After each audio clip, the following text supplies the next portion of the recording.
اور بھائی اگر دوائیوں سے بھی نہ ہو سکا پھر؟ زید نے بے بسی سے کہا۔ مایوسی کفر ہے، اللہ پر بھروسہ رکھو، زندگی اللہ تعالیٰ کے ہاتھ میں ہے اور بے شک ہماری موت کا ایک وقت مقرر ہے اور وہ وقت سوائے اللہ کے کسی اور کو نہیں معلوم، اس لیے اللہ پر بھروسہ رکھو اور جتنی زندگی اللہ نے تمہیں دی ہے اس پر شکر کرو اور خوش رہو۔ آدم نے بہت پیار سے اس کا سر سہلاتے ہوئے سمجھایا، بھائی میں آپ لوگوں کو چھوڑ کر کہیں نہیں جاؤں گا، میری زندگی کسی بھی وقت مجھے دغا دے سکتی ہے، تم اکیلے نہیں جا رہے ہو، تمہارے ساتھ فضا اور راہم بھی جا رہے ہیں۔ تم وہاں اکیلے نہیں رہو گے اور وہ دونوں بھی اپنی اسپیشلائزیشن مکمل کر لیں گے۔ مگر بھائی ابھی تو فضا کے گھر والوں نے جواب نہیں دیا اور آج تو ماما بابا نکلے ہیں، ابھی تو رشتے کی بات ہوگی۔ زید دماغ میں زیادہ زور دیتے ہوئے کہا، اس کی تم فکر نہیں کرو، حسام نے مجھے اس بات کا یقین دلایا ہے کہ وہ اپنے پیرنٹس کو راہم کے رشتے کے لیے منا لے گا۔ آدم بھائی تھینک یو، آپ نے صرف میری وجہ سے حسام کی کزن سے راہم کا رشتہ کروانے کے لیے ہمیں بڑی اور امی ابو کو بھی منایا، اب تو دیکھ شرمندہ نہ کر، اور تو نے بھی مجھے کیا کم بلیک میل نہیں کیا، میں کہاں مان رہا تھا، تو نے ہی مجھے خوب اپنی قسمیں دینا شروع کر دی۔ آدم حقیقی سے کہتے ہوئے مزید شرارتی انداز میں بولا، اور کیا کہا تھا تو نے؟ یہ تیری زندگی کی آخری خواہش بھی ہو سکتی ہے، آئندہ اگر ایسا کہا نہ تو منہ توڑ کے رکھ دوں گا میں تیرا۔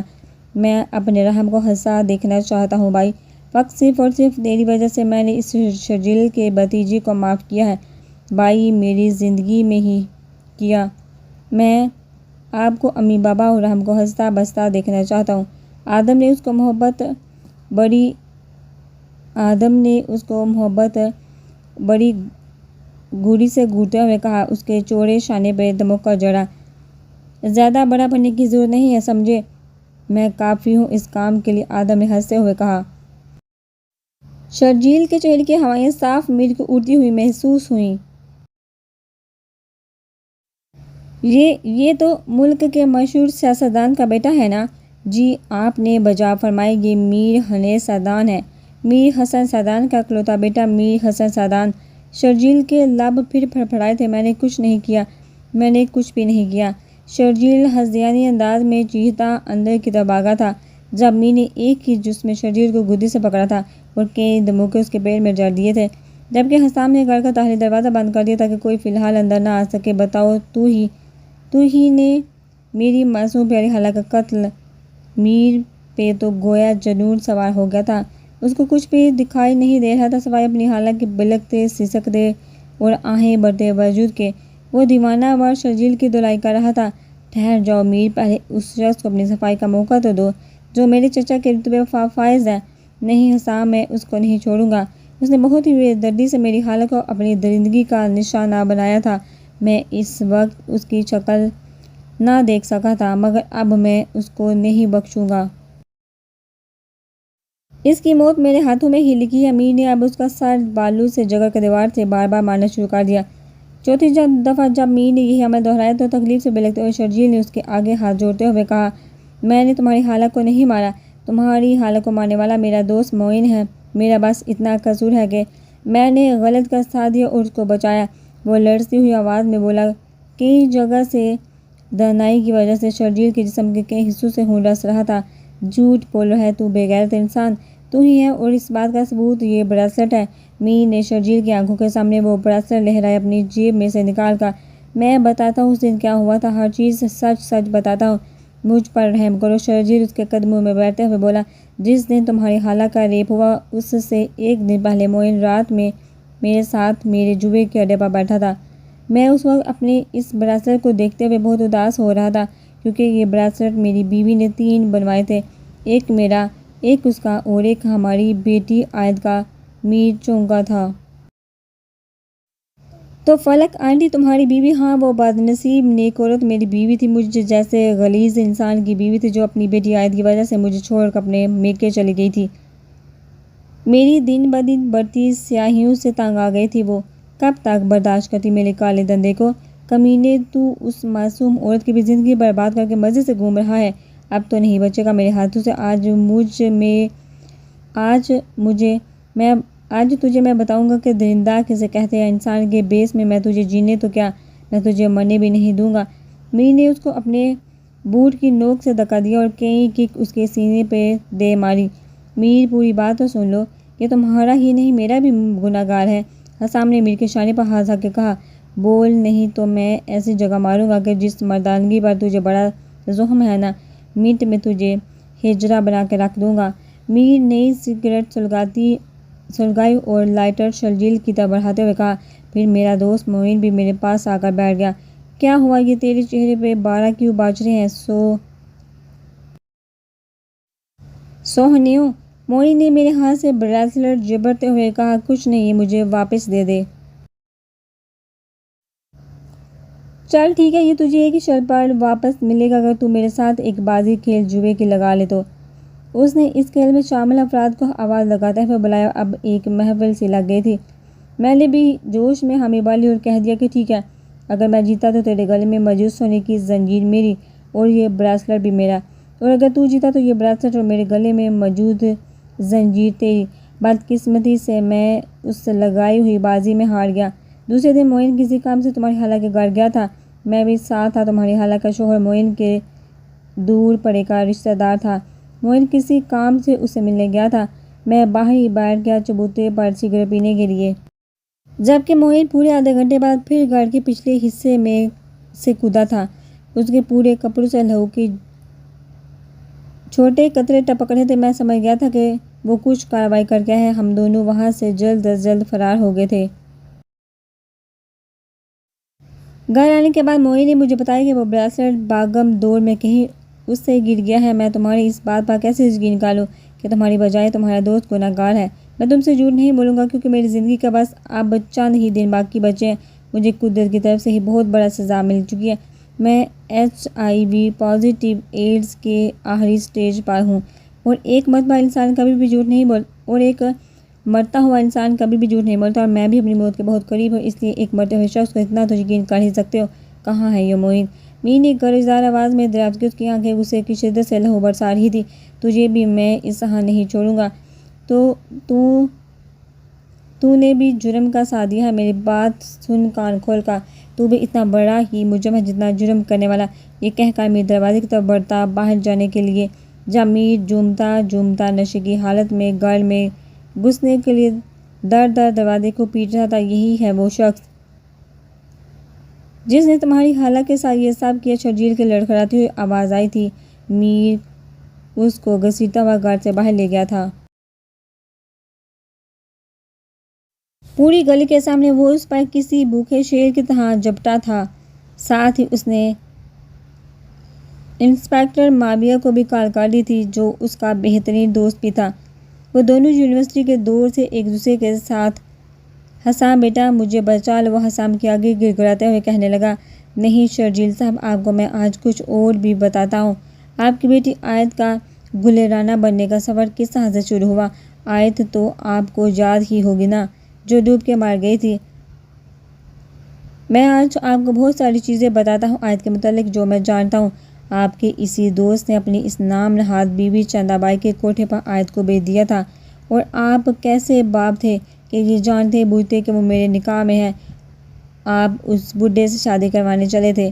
شرم نہیں آئی آپ کو 6 سالہ بچی کے ساتھ ایسا ظلم کرتے ہوئے ہیں؟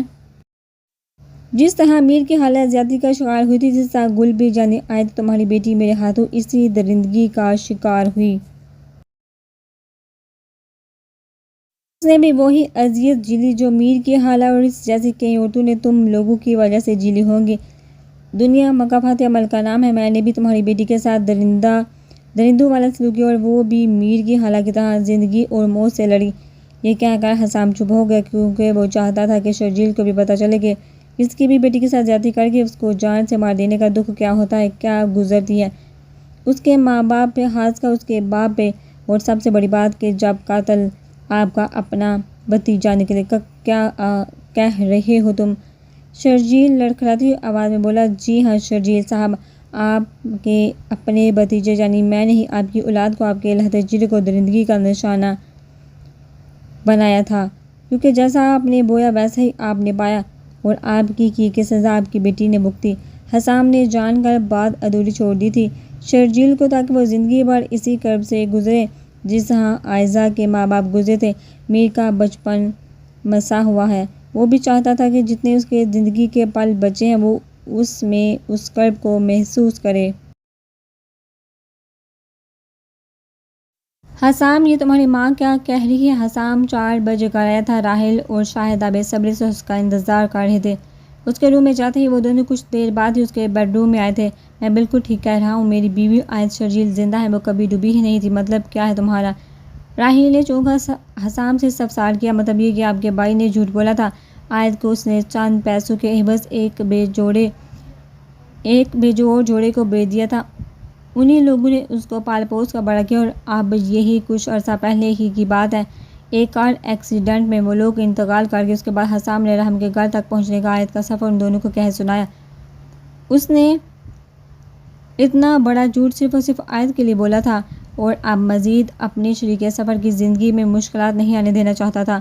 اب اس کے لیے آپ لوگ برائے مہربانی جس دن میری شادی فضا سے ہو رہی ہے اسی دن میری منکوحہ کو میری دلہن بنا کر لے آئیے۔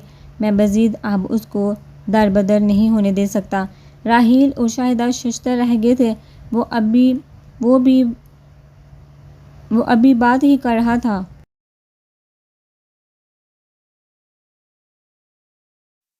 جب ملازمہ نے آ کر دروازہ بجایا اور ماما کے ہاں کہنے کے بعد اندر آ کر کہا، کوئی طاہر صاحب آئے ہیں اپنے بیٹے اور بیوی کے ساتھ؟ کون طاہر صاحب؟ شاہدہ نے پوچھا۔ وہ جی ملکانی صاحبہ، میں نے پوچھا تھا۔ صغرا کی عادت میں ویسے ہی تجسس کڑ کا بڑا تھا۔ انہوں نے کہا کہ وہ آپ کی بہو کے ماموں اور اپنے بیٹے رحم کے حصے میں آئے ہیں۔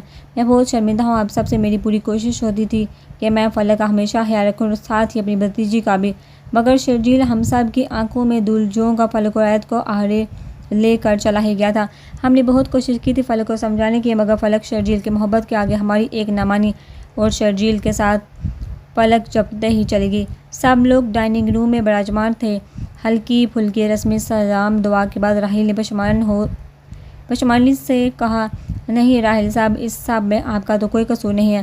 آپ نے تو شرجیل کو ہر طرح سے فلک کو سپرد کرنے کی کوشش کی، حد یہ کہ دونوں بچوں کا نکاح تک کروا دیا۔ بس راحیل صاحب، بات وہی آ کر ختم ہوتی ہے کہ جس کو حرام منہ کو ایک دفعہ لگ جائے پھر اس کے لیے اچھائی اور برائی کی کوئی اہمیت نہیں رہتی۔ اس لیے اس میں اس چیز کی تمیز ختم ہو جاتی ہے، پھر نہ وہ دین کا رہتا نہ دنیا کا رہتا، نہ اپنوں کا ظاہر۔ طاہر صاحب نے سلیقے سے بات کی تھی، جو بھی تھا۔ راحیل نے شرجیل کو بہت کوشش کی تھی سدھارنے کی، یہی نہیں فلک تک کا بہت خیال رکھنا چاہا تھا، مگر شاید یہ فلک کی بدقسمتی تھی جو ماں باپ اور خاص کر حنا کے سمجھانے کے باوجود بھی نہ مانی اور ایک جواری اور شرابی شخص سے اپنی قسمت پھوڑ بیٹھی۔ قسمت نے شاید اس کو اپنے بڑوں کی نافرمانی کرنے کی بہت بڑی سزا دی تھی اور یہ بات اب فلک کو سمجھ آئی تھی کہ ہمارے بڑے کبھی بھی ہمارا برا نہیں کر سکتے، نہ سوچ سکتے۔ ہمیں اس بات کا احساس اس وقت ہوتا ہے جب ہم ان کی عمروں کو پہنچتے ہیں۔ شرجیل کا انجام بھی اتنا دردناک ہوا تھا، اس کو کوئی انسان کیا ہی سزا دیتا، قدرت نے اس کے مقدر میں بار بار جینا بار بار مرنا لکھ دیا تھا۔ طاہر صاحب، اگر آپ اجازت دیں تو ہم ایک بات آپ سے کہیں۔ شاہدہ نے دریافت کیا۔ جی بابی، کہیے۔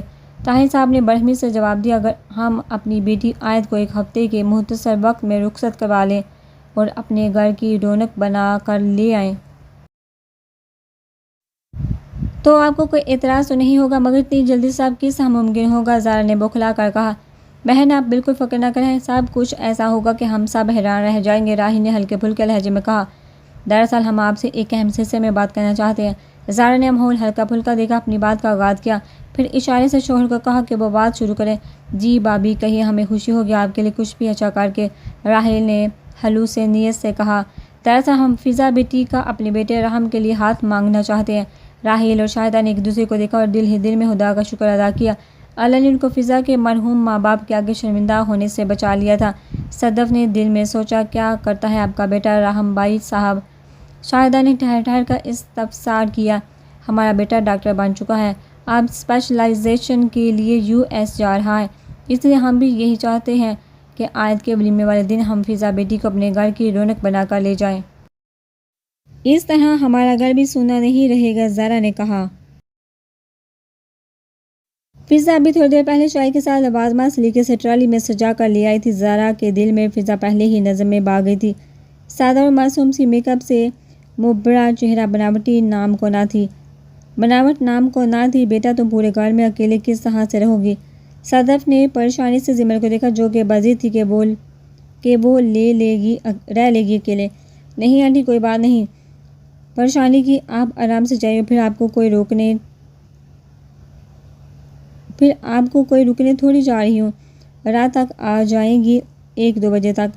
زمل نے صدف کو نرمی سے کہا وہ نہیں چاہتی تھی کہ جب بھی کبھی میر واپس آئے تو وہ اس کو گھر میں نہ ملے۔ میر کے جدائی خفگی نے اس کو اندر تک نچوڑ کے رکھ دیا تھا۔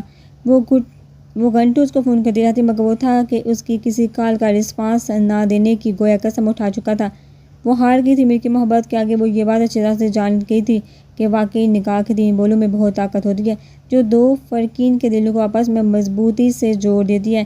زمل کے ساتھ بھی ایسا ہی ہوا تھا۔ وہ اب الجھی بے چین سی رہنے لگی تھی۔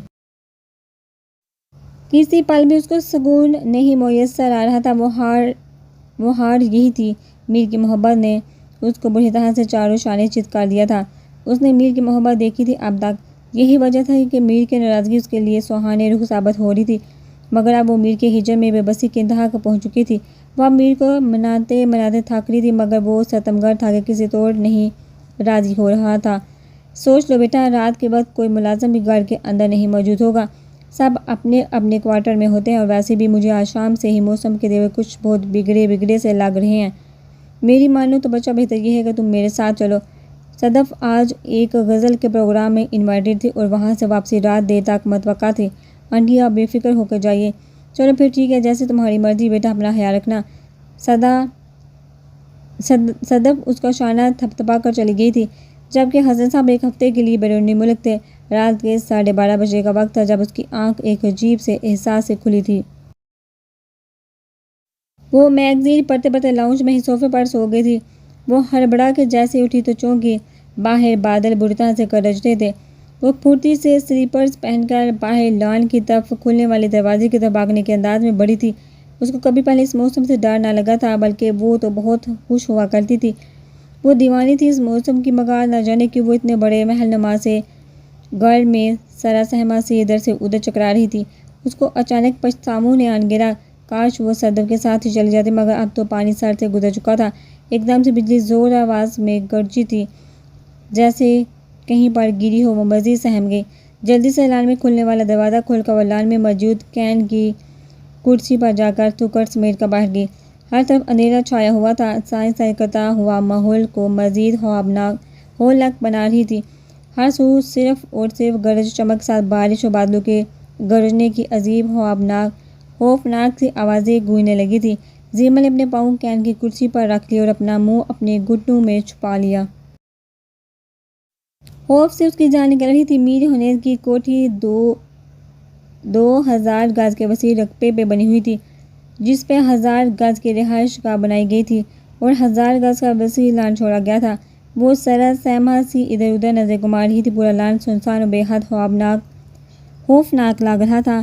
تیز ہواؤں کے دوش پہ ہلتے درخت اس کو اپنی اور بڑھتے ہوئے محسوس ہو رہے تھے۔ اس کا دل وحشت سے بند ہو رہا تھا۔ حالت یہ تھی کہ اب پورا وجود اس کا بھیگ چکا تھا۔ دوپٹہ صوفے پر ہی کہیں رہ گیا تھا، مگر اب اس کی اتنی سی بھی ہمت نہیں بن پا رہی تھی کہ وہ اندھیرے میں اٹھی اور اپنا دوپٹہ لے کر آتی۔ وہ بس اب دعا کر رہی تھی کہ جلد از جلد صدف آ جائے یا پھر ملازم کوئی بھی اٹھ کر جنریٹر چلا دے۔ دسمبر کا مہینہ تھا، دھند اپنے عروج پر تھی۔ بارش کی وجہ سے مزید موسم مائنس میں جانے کی وجہ سے سردی بڑھ گئی تھی، جب ایک دفعہ بہت گرجدار آواز میں بجلی چمکی اور ساتھ ہی باہر سے کتوں کی بھونکنے کی آوازیں آئیں جو کہ میر نے مین گیٹ پر باندھ رکھے تھے۔ اس کی بڑے طریقے سے چیخ نکل گئی اور وہ ایک دم خوف کی زیادتی کی وجہ سے اپنے ہوش و حواس کھو بیٹھی تھی۔ زمل اٹھو، آنکھیں کھولو۔ اس کو بہت قریب سے میر کی آواز سنائی دی۔ میر اس پر جھکا، بار بار اپنی پانی اس کو آواز دے رہا تھا۔ پانی کا چھڑکاؤ کرتے ہوئے اس کو اٹھانے کی کوشش کر رہا تھا۔ پورا وجود اس کا سد پڑ رہا تھا۔ میر نے اسے ٹھنڈے پانی کا چھڑکاؤ کیا جس سے وہ یک دم ہوش کی دنیا میں واپس آئی تھی۔ کیا ہو گیا زمل تمہیں؟ تم کیوں اس طرح سے باہر بارش میں بھیگ رہی تھی؟ بہت شوق چڑھا ہے نا مرنے کا تمہیں؟ مگر ایک بات کان کھول کر سن لو، تم اب میری ہو۔ تمہیں اگر ہلکی سی بھی کھروچ تک آئی تو میں اس کا تم سے حساب لوں گا۔ زمل کے ہوش میں آتے ہی میر کا غصہ واپس لوٹ آیا تھا اور وہ اس کو بے باؤ کی سنانے لگا۔ زمل بغیر کچھ بھی کہے بس اس کی سنتی رہی اور اچانک سے اس سے لپٹ گئی۔ میر حیرت سے زمل کی اس اچانک حرکت پر ششتر سے حیران رہ گیا تھا۔ کیا کچھ نہ تھا زمل کے اس انداز میں؟ تڑپ، بے چینی، محبت۔ ریلیکس زمل، میں آ گیا ہوں، پریشان ہونے کی ضرورت نہیں ہے، میں تمہارے پاس ہوں، ریلیکس ہو جاؤ۔ بالکل، شاباش۔ میر اس کے گرد اپنی بازو کا ہاتھ باندھے ہوئے بولا، نازک، سرد، تھرتھراتا وجود، بھیگا بھیگا سراپا خود سپردگی کا انوکھا انداز۔ میر چند لمحوں کے لیے حیرت زدہ سا رہ گیا تھا۔ زمل، تمہارا وجود رونے سے کانپ رہا ہے۔ میر اٹھا اور وار روم میں سے زمل کے لیے گرم سی ٹی شرٹ اور کولڈ ٹرائی کا ٹراؤزر نکال کر لایا۔ اب رونا بند کرو، تم نہیں جانتی تمہارے یہ آنسو مجھے کتنی تکلیف دے رہے ہیں۔ وہ اس کی شرٹ کی زپ کھولتے ہوئے بولا، ہٹ جائیے آپ یہاں سے، آپ بہت حرام ہیں، آپ مجھ سے کوئی محبت نہیں کرتے، سب جھوٹ ہے۔ وہ اس کو بری طرح سے خود سے دور کرنے کی کوشش کرتے ہوئے بولی۔ مستقل رونے سے اب اس کی ہچکیاں بن چکی تھیں۔ میر کی پناہوں میں اس کا وجود بری طرح سے لرز رہا تھا۔ تم یہ کیسے کہہ سکتی ہو کہ میں تم سے محبت نہیں کرتا؟ وہ اس کو ٹی شرٹ پہناتے ہوئے نرمی سے پوچھنے لگا، اگر واقعی محبت کرتے تو میرا فون بار بار ڈسکنیکٹ نہ کرتے، پتہ بھی ہے میں کتنا پریشان ہی۔ ہاں تو تم اپنے کام میں تو چیک کرو ذرا۔ لوگوں کی فضولیات سن کر اپنے شوہر سے لڑ پڑی، میں آپ سے 100 دفعہ ناراض ہوں گی، لیکن اگر آپ میرے سے ناراض ہونے پہ مجھے نہ منائے تو پھر دیکھنا۔ اور جب میں ناراض ہوں گا تب میر نے دلچسپی سے پوچھا، تب بھی آپ کو ہی مجھے منانا ہوگا، اور اس کا مطلب ہے کہ اگر آگ دونوں طرف برابر کی بھڑک چکی ہے۔ وہ ہنستے ہوئے اس کی ناک میں موجود ننھے سے دل پہ ہلکی سی چٹکی بھرتے ہوئے بولا، چلو اٹھو میری شیرنی، یہ کافی پی لو تاکہ تم بیمار نہ ہو۔ میر نے تھرماس میں سے کافی نکالی جو کچھ دیر پہلے اس نے ملازم کو ایمرجنسی کال کر کے اس کے کوارٹر میں سے ہی اس کو جلد از جلد کافی بنانے کا آرڈر کیا تھا۔ زمل کو میر نے محبت پاش نظروں سے دیکھتے ہوئے خود اپنے ہاتھوں سے کافی پلائی۔ کافی پینے کے بعد اس کو اپنے بازو میں اٹھا کر بیڈ تک لایا تھا، پھر اچھی طرح سے کمفرٹر ڈال کر خود بھی اس کے برابر میں اپنی جگہ پہ آ کر دراز ہو گیا۔ زمل نے اس کے لیٹتے ہی اس کا ایک بازو پھیلایا اور خود اس پر اپنا سر رکھ کر لیٹتے ہوئے بولی، آپ بہت اچھے ہیں میر، بس آپ وعدہ کریں مجھ سے کبھی ناراض نہیں ہوں گے، اور نہ ہی کبھی بھی مجھ سے دور مت جائیں گے، میں آپ کے بغیر نہیں جی سکوں گی۔ میر نے کچھ بھی کہے بغیر اس کو خود میں بھینچ لیا۔ میر مر تو سکتا ہے مگر اپنی شیرنی سے کبھی بھی روٹھ نہیں سکتا۔ وہ اس کے پورے وجود پہ اپنی محبت برساتا چلا گیا۔ ٹڈی یار، تمہاری دعا قبول ہوگی، آدم نے ٹائی کی ناٹ ڈھیلی کرتے ہوئے کہا۔ وہ ابھی آفس سے واپس آیا تھا، رات کے 11:15 کا وقت ہو رہا تھا۔ خورم بے صبری سے اس کا انتظار کر رہے تھے۔ وہ کمرے کی کھڑکی پہ بار بار بے قراری سے آدم کی گاڑی دیکھنے کے لیے جاتی، مگر ہر دفعہ کار پورچ خالی ہی ملتا اور وہ مایوسی سے پلٹ جاتی۔ طاہر صاحب اور زہرا اسلام آباد میں تھے، ان کی واپسی کل تک متوقع تھی۔ کون سی دعا؟ خورم نے پھولے منہ سے کہا، میرے ساتھ ہنی مون پہ نہ جانے کی تم جو دعائیں مانگ رہی تھی وہ رنگ لے آئی ہیں۔ اب ہم کل رات نہیں جا رہے کہیں بھی۔ وہ روح پھر کھڑی ناراض ہی خورم کو پھولے رخسار پہ اپنی محبت کی مہر ضبط کرتا فریش ہونے کے لیے واش روم کی طرف بڑھا تھا۔ ہاں تو میں اکیلے کیا کروں گی آپ کے ساتھ ہنی مون پہ جا کے بھلا؟ خورم کے منہ سے غصے میں بے اختیار نکلا تھا۔ وہ بغیر سوچے سمجھے کہہ تو گئی تھی، مگر پھر اپنی غلطی کا احساس ہوتے زبان دانتوں تلے دبا گئی۔ آدم کی محبت نے اس کے اندر اتنا اعتماد پیدا کر دیا تھا کہ اب وہ اس سے ہلکے پھلکے انداز میں بات چیت کرنے لگی تھی۔ اس کی محبت کا جواب ہلکی سی شرمگین مسکراہٹ سے دیا کرتی۔ آدم کا تو دماغ بگ سے اٹھ گیا تھا۔ خورم کی بے سروپا بات سن کر وہ ایڑیوں کے بل گما اور دھنتا ہوا لمحے میں 2 لمبے ڈاک برتا اس کے سر پہ جا پہنچا تھا۔ تو محترمہ، آپ ہی بتا دیں کہ ہمیں ہنی مون پر کتنے لوگوں کو ساتھ لے کر جانا چاہیے؟